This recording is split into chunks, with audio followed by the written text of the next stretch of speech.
Sinisiyasat ngayon ng mga militar ang pagkamatay ng isang 22 anyos na bagong sundalo na nawala ng malay habang ginagawa ang tradisyonal na reception ceremony sa kampo ng 6th Infantry Battalion ng Datupiang, Maguindanao del Sur noong nakaraang Hulyo 30. Kinilala ang sundalong biktima na si Private Charlie Patigayon, tubong Colambogan, Lanao del Norte. Ayon sa ulat ng militar, sinalubong siya kasama ang iba pang mga recruit ng ilang senior military personnel sa punong tanggapan ng batalyon nang bigla na lamang itong bumagsak.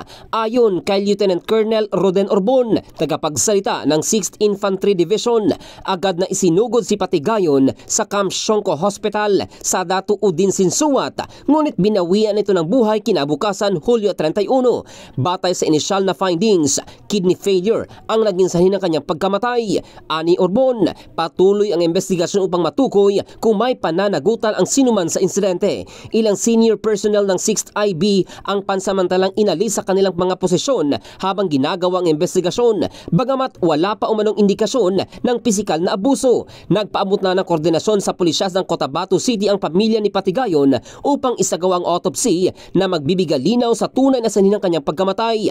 Sa pahayag ng 6th ID, iginiit nila ang reception ceremony ay bahagi ng matagal ng tradisyon ng militar, subalit dapat itong isagawa alinsunod sa mga umiiral na patakaran at may lubos na pagsasaalang-alang sa kaligtasan at kalusugan ng mga tropa. Binigyang diin din ng pamunuan ng 6th ID ang kanilang mahigpit na zero tolerance policy laban sa anumang gawaing maaring maglagay sa panganib sa buhay ng mga sundalo. Nakatakda namang iuwi ang bangkay ng biktima sa kanilang tahanan sa Lanao del Norte kasama ang kaukulang escort at tulong mula sa militar.